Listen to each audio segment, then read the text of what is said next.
Hello, everyone, and welcome to another Top of Mind webinar where we try and get actual security leaders together talking about things that are interesting to them. And I just imagine they'll be interesting to you as well. My name is Samuel Hill. I lead product marketing here at Mind.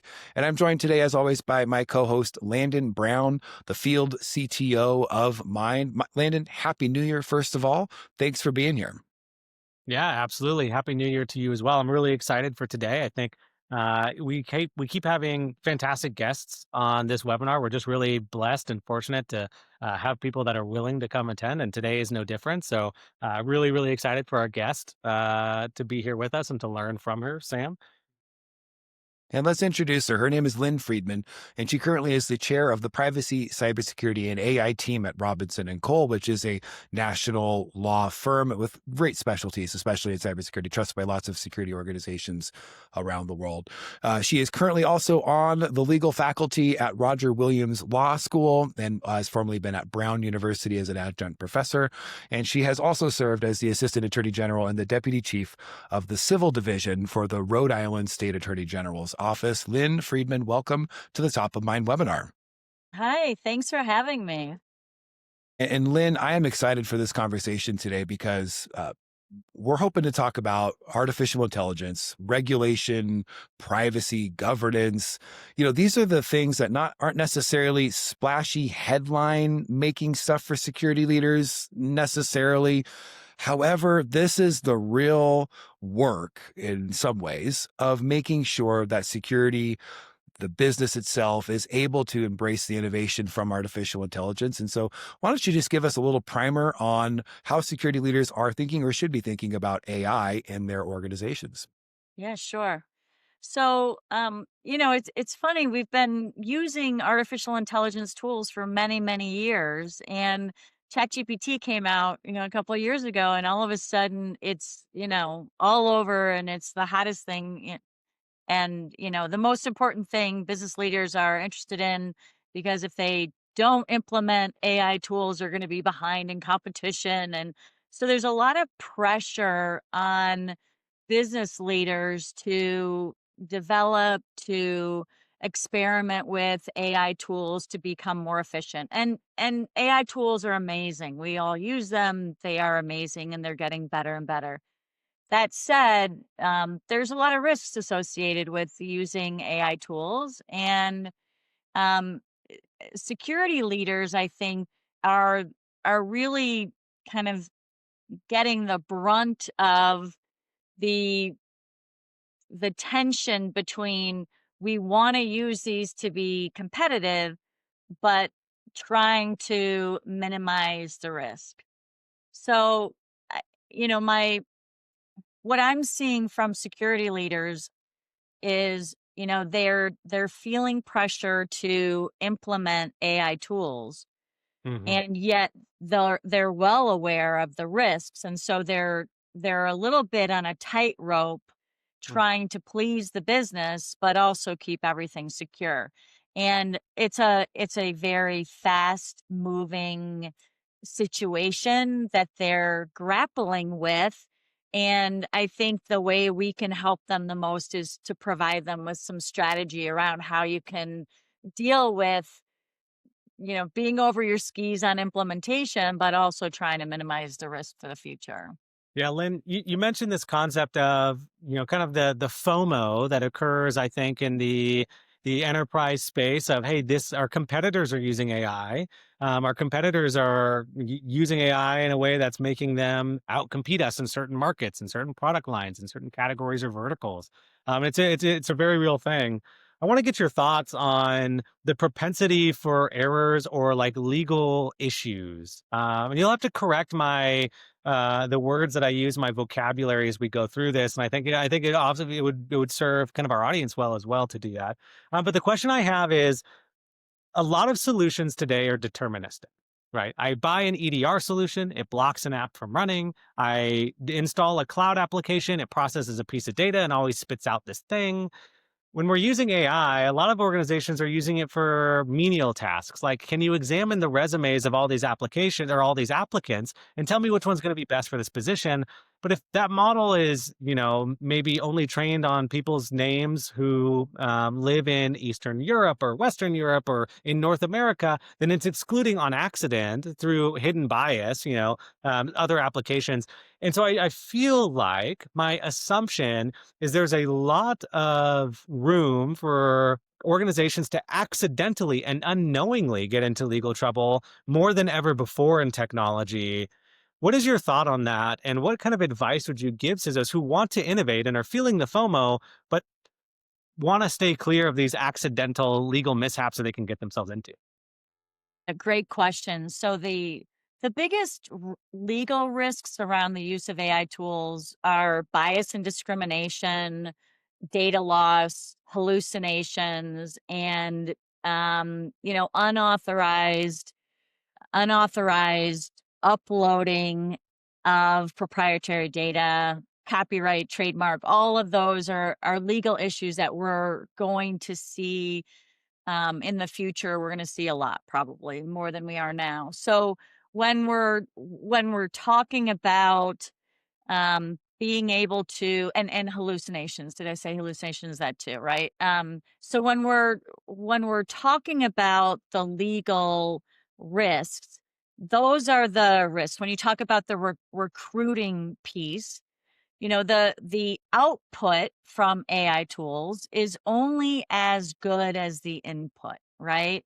So if we're using data that that is publicly accessible, that has bias or discrimination inherent in it from 50 years ago, right? Things are a lot different today than they were 50 years ago. And we're not, in our development of that AI tool, we're not accounting for the bias that's inherent in that data. We are going to perpetuate that going forward. And our laws today do not allow bias and discrimination in certain, in certain protected ways. And so it might not be, when you're using these tools, it might not be malicious, it might not be intentional, but because the algorithm, the way it was developed, did not address Hmm.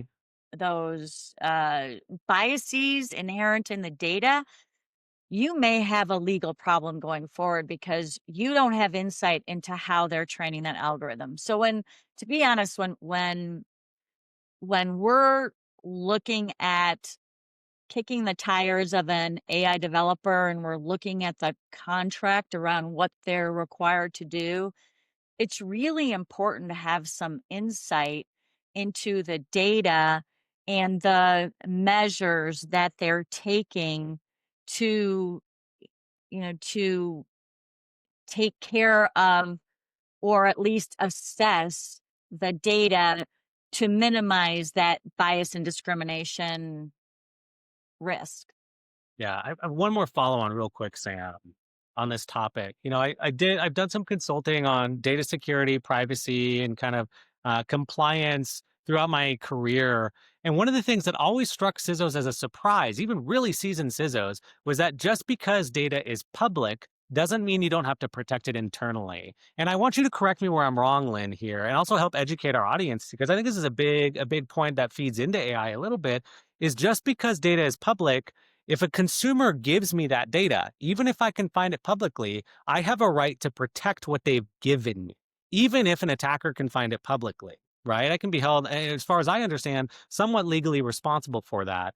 And so when I think about AI algorithms and LLMs and this training of data, and they're getting this data publicly, and I feel like regulations may have not really caught up to this yet. So, Lynn, I just want your kind of preformed thoughts here is, do you expect there's going to be some serious new regulations and complications with using public facing LLMs that have been trained off of public data when consumers haven't or have given you that data, and now you have a right to protect it, or a duty and obligation to protect it?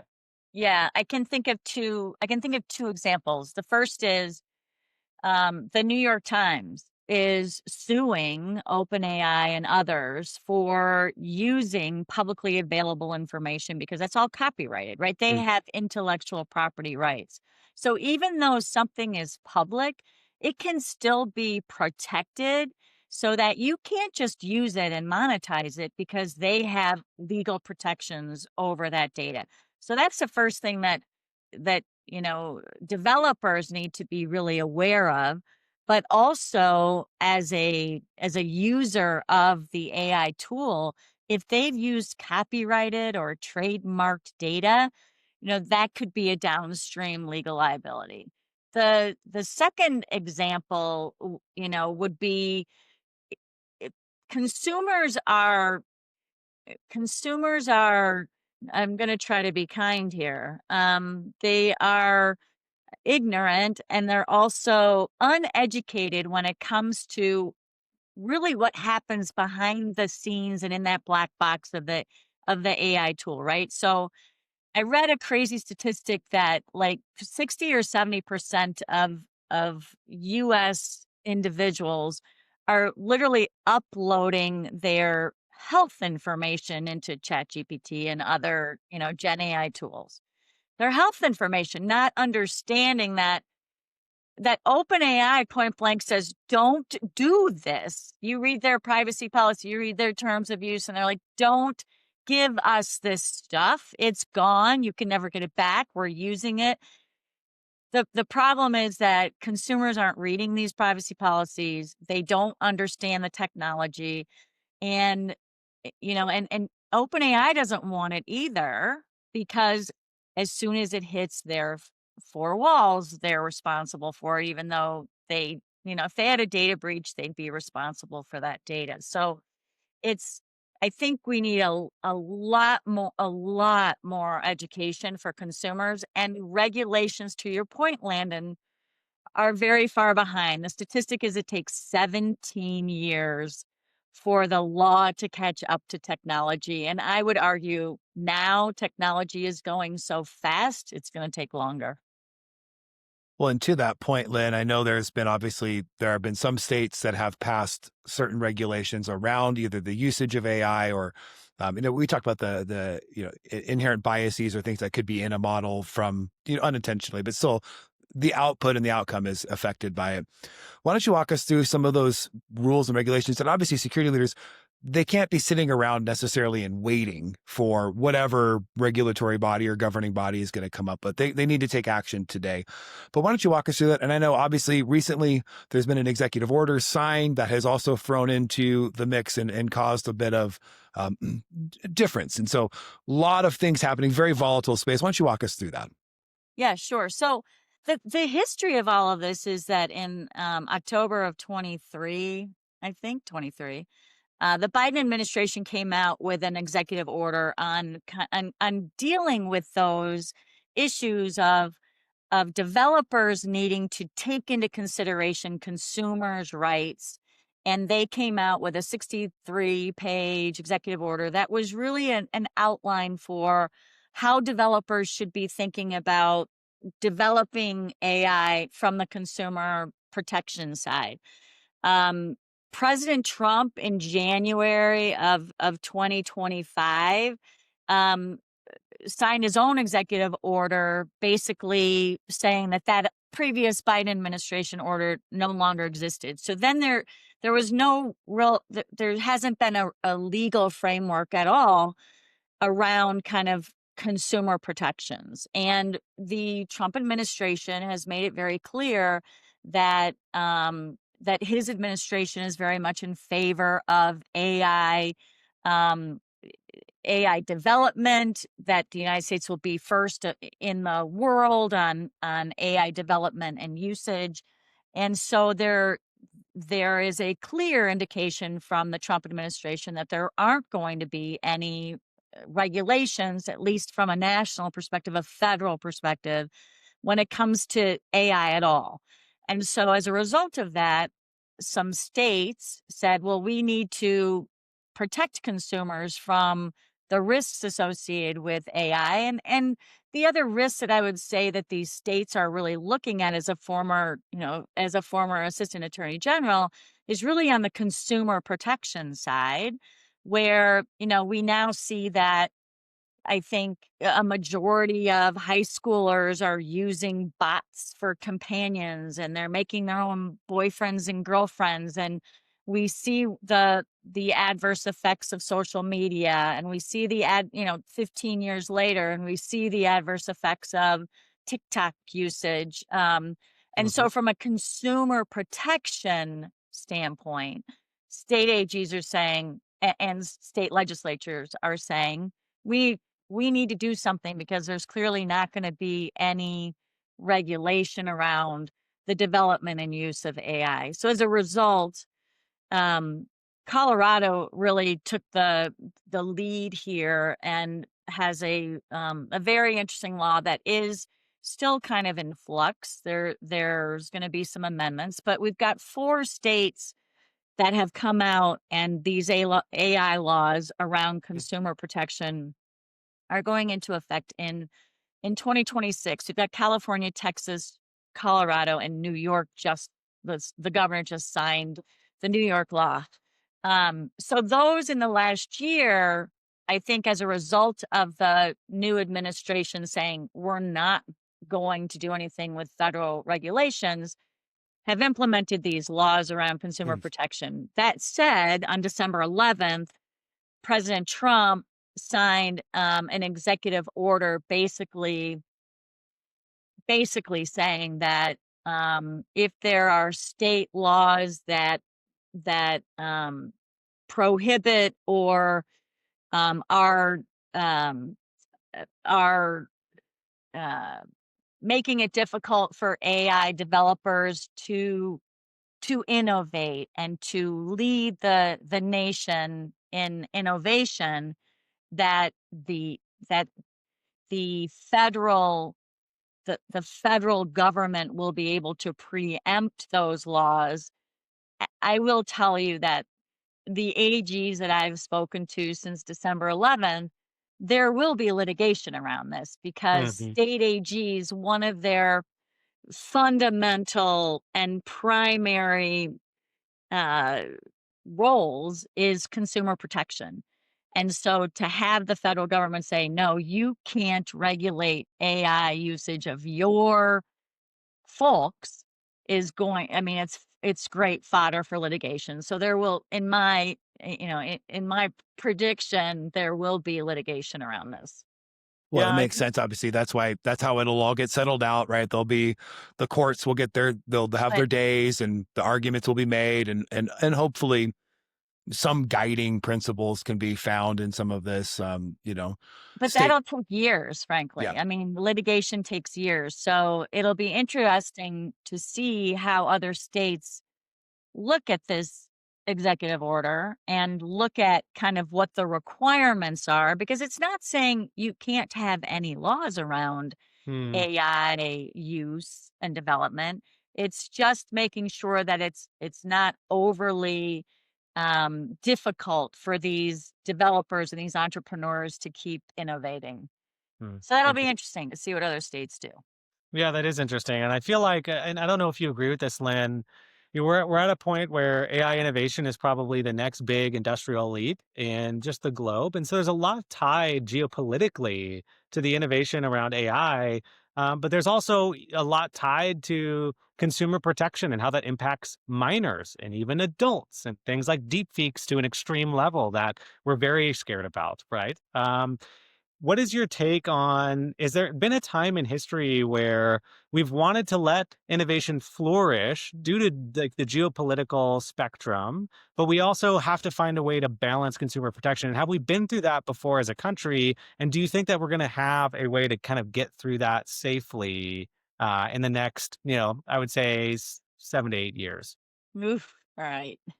So I'm gonna be darker than you want me to be here, I probably, but I I mean, I look at this whole period of time, ever really since the beginning of social media. So I view I view all of this in a product liability mindset.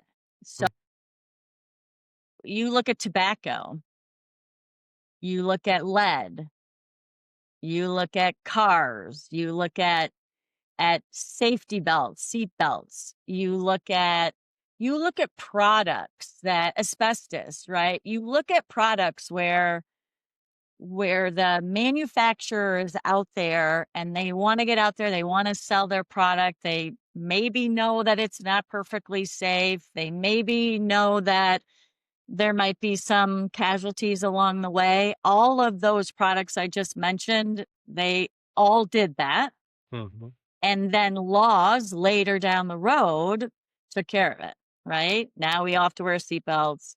There's no lead in paint anymore. There's asbestos. It's all safer. And it took congressional legislation for that to happen. So Mhm. I view it just so similarly to that in too much time in the future, we're going to understand how detrimental certain portions of this phase is, just like we're seeing it with social media from 15 or 20 years ago.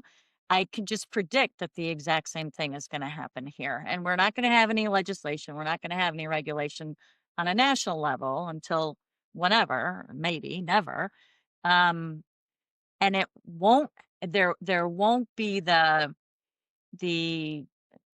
the call, like um the the request, the call, the obligation until the true detrimental effects are known. Mm. Mhm. And I The don't mean to be groundswell. dark. I don't mean to be dark, but I just see it. Well, it's a great question about the pattern of history, the historical perspective on obviously there have been harmful things, products, technologies in our history that we've had to figure out how do we manage liability, regulate it, govern it, whatever that is. And so, And we still can, right? I mean, that's hmm, I guess that's the thing. We can. We know what the risks are, and we should be able to enhance innovation and use AI in a way that's safe, in a way that's efficient and effective. We should be able to do that now. and I imagine most boards are not asking their business to use AI to be harmful to minors. That's Not at all. probably right. I mean, generally safe territory there, right? So there's something in the business that they're wanting to accomplish or streamline, make better, faster, use the innovative capacity that AI brings to an organization. And so security leaders are not going to be in this, position where they're going to be able to sit around, well, I'm just going to wait for, Uncle Sam to figure out how we're going to put the rules in place. That we know that's not going to happen, at least cleanly, probably for many years Yep. and whatever that is. So what should security leaders be doing today to, one, take advantage of the innovations that their business is asking them to empower, and two, do it in a manner that's, one, safe for their organization and potentially helps them skirt legal or liability implications? Yeah. Listen, AI is here. It's amazing. I think it's going to just revolutionize everything in our lives, right? As a security leader, there are great ways to implement AI tools in the organization, and many companies are already doing it. They're very innovative. And so instead of focusing on kind of the negative pieces of AI, security leaders need to look at how AI tools are being used in their organization. I think the most important thing to keep their eye on is governing it, right? So and what does that mean? Every organization needs to have an AI governance program. So they need to know so they don't have shadow IT, what AI tools am I using? What's sanctioned? What's not sanctioned?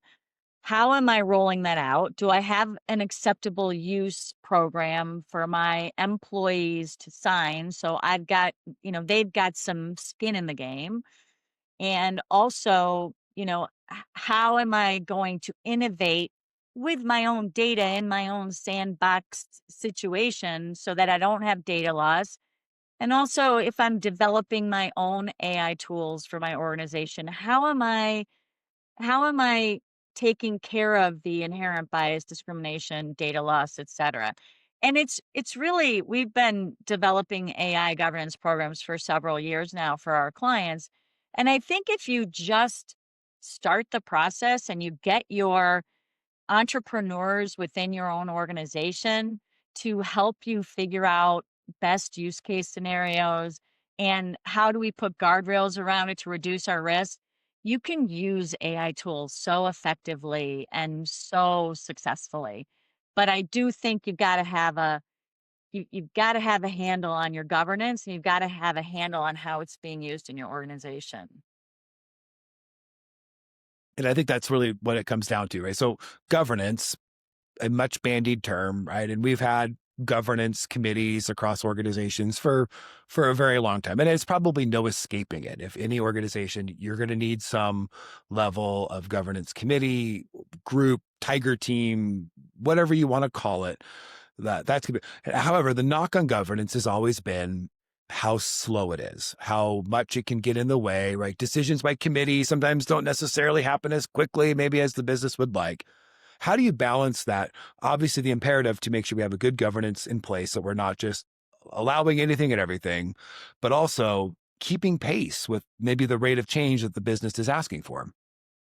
I think that the challenge is that you don't have to have a lot of meetings. Like, meet everyone's meetinged out, right? I do think that it's important for governance to be nimble and flexible, to have a structure within the organization. But I think that the bureaucracy has to be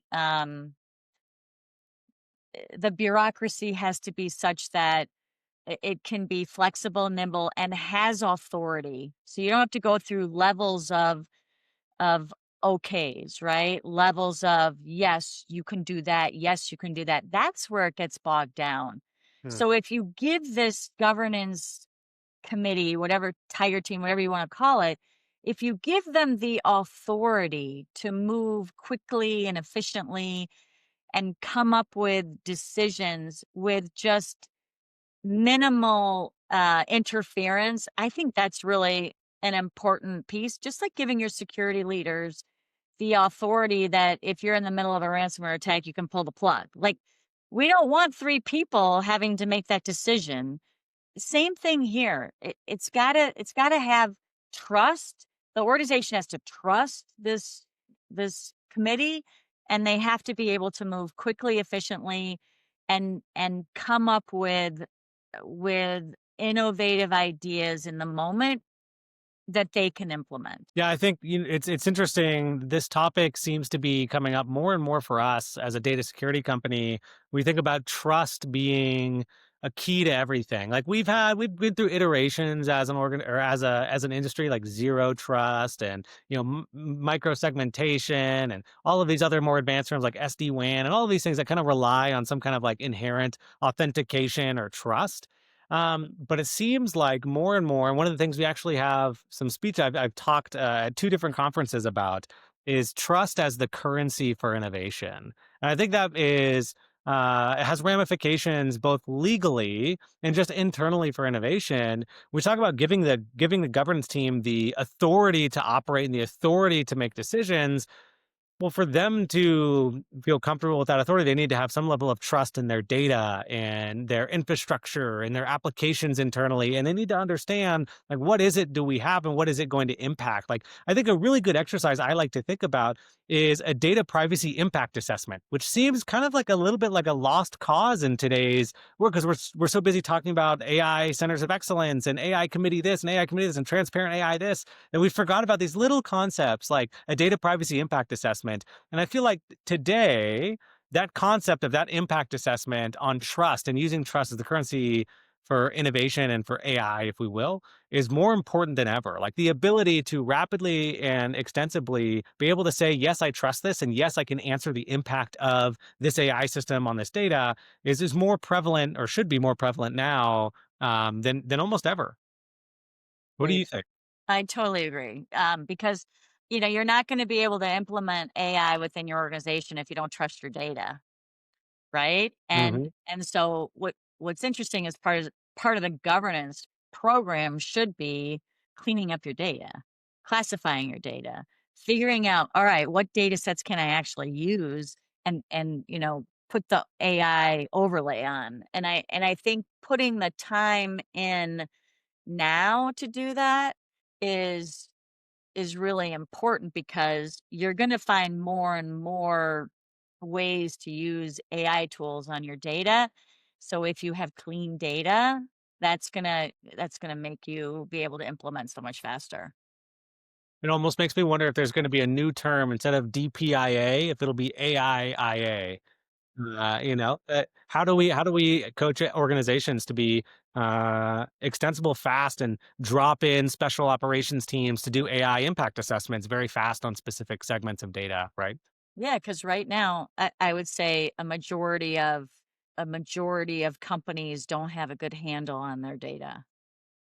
And so I like that. I like that acronym AIIA. I like that. Yeah, it's a You palindrome. just It reads the coined same forwards something. and backwards. Yeah. You're right, and nobody can use this. Good thing we have Lynn here. I'm She on probably it. can help us through that copyright Yeah, I'm on process. it. We can figure it out. The palindrome, AIIA. I like it. Lynn, it feels to me like a lot of times security leaders are often seen blocking, inhibiting, and probably rightfully so. There's usually legitimate concerns, but right now it's almost like this inflection point where they can be the key facilitator of these AI innovations in a way that doesn't inhibit the business. Are you seeing that trend across your clients and people that work with you guys? I am because again, I think that the knowledge level of executives when it comes to AI, how it's used, how it's developed, how it can be used, they're undereducated. They don't understand. They think it's magic, right? Like figure out how to use the magic and get us in front of our competitors. And really the people in the organization that understand this more than anyone else are the security guys. And so I think part of the challenge for CISOs is to be able to it's like we used to talk about how hard it was for security folks to educate boards on cybersecurity. Well, now they're going to use those same tools and that same strategy to educate the executives on the use of AI. So I think they're going to take the lead. That's who I want to take the lead here, frankly, because I want them to be able to evaluate, be able to implement, be able to do it safely, and also bring their executives along when it comes to education, just like we did back in the day with cybersecurity. I think it's going to be real similar. And I think it's going to be a fascinating trend to observe, and I think, obviously everybody talks about every single year, the security leaders that are able to quantify risk in the terms that the business will understand, so that their counterparts across the other business lines and units, their board members, anybody else that would be providing some fiscal or operational oversight for them, they're going to be the ones that are going to be most successful. So tell me a little bit about that. Let's maybe shift in maybe some practical steps here. So imagine the people in our audience who are watching and listening, they're a CISO feeling that pressure, that tension of we have to innovate. But they maybe feel like they're the person crying wolf, like, or, the person saying the emperor has no clothes. Maybe that's a better analogy for it. Like there's something wrong here. We have to do something about it. Maybe their counterparts across the business are not necessarily all on board. Help that CISO out, help that leader out. Where should they start? So I think that when it comes to AI, whether you're developing it internally or you're using an external tool, I think that the best way to move forward is to be collaborative with your business and your executives. And I think part of that, what AI is just one more tool that the security guys have to deal with, right? It's one more piece of shadow IT. It's one more this, it's one more that. But the risks to some extent are higher if someone's implementing an AI tool across data sets in the business or enters into an SOW with some company that hasn't been properly vetted. I think you use your existing processes that you have in place for vendor management, and you add a layer of, is this vendor using AI and what data is going into? And I think you've got to, I think one way to do it is to expand your vendor management program with your business, because usually it's the business that's coming to the security leaders going, I need this, right? And the security guys are like, well, we need to evaluate and we need to do this and we need to do that. It's no different. So the same processes that you're using for any other vendor that has access to your data or you're disclosing data to, I think you've got to just add this layer onto it and then understand what they're doing with your data once they get it. Are they using AI tools? Are they sandboxing? Like, and then of course contractual measures. You have to have contractual measures in place. You cannot be using your same vendor contracts. You can't be using your same vendor questionnaires. You've got to edit them so that you're including AI. The other thing with regard to the collaboration with your executives, there's got to be someone on the executive team, usually it's the CFO, that cares about the risk. It might be the compliance officer. It might be, right? You've got to bring that person into your sphere and into your, I'm losing sleep over this scenario. Just like always in the past, CISOs have processes in place. This is one more overlay. It's one more process because it's one more piece of technology. And I think you can use your existing processes to educate and reduce risk and get collaboration between the business and executives. Well, I know that's actually encouraging for me to hear. Obviously, Yeah. there's been a lot of work done across cybersecurity teams to build their influence, be able to explain their impact in business terms. And it sounds like you're just suggesting make sure those are all really tightened up. Make sure you've got good programs and processes in place. One that will apply across the technology sets. But Yeah. this is just a unique line item that you make sure you account for in an appropriate way. Yeah. Yeah. It's funny how even in innovation and rapid scales of innovation, the concept of shared responsibility stays at all times, right? And I think that's one thing through the years of consulting I did that every organization could do better on in the slide deck is, hey, things to improve on is shared responsibility across the board every single time. I Yeah. think AI just highlights, hey, we actually need to start paying attention to this like heavily right now. Yeah. Agreed. And get them to sign off on it. You need that AI tool? Yeah. All right. Well, you sign this right here that I say it's not a good thing to do or whatever. Or here's the risk, right? Just make people accountable. Well, I think this has been an enlightening conversation. Like I said, Landon, you said it well at the beginning. We have had some fantastic guests. This is certainly no exception. A topic that I know many security leaders are trying to get their heads around and feeling that pressure. So, Linn, of course, people, if they have further questions on this, can reach out to you at Robinson and Cole and your team there, and you'd be happy to give them some consulting and guidance on some of the best ways to go about this, I'm sure. Absolutely. And I urge everybody to implement an AI governance program. You got to, if you're not doing it, you got to do it now. It seems like a great place to start. So, Linn, we're grateful for your time today. Thank you for spending it with us and sharing this wonderful amount of expertise and wisdom with us. So, for Linn Freedman, for Landen Brown, my name is Samuel Hill, and that's all for now.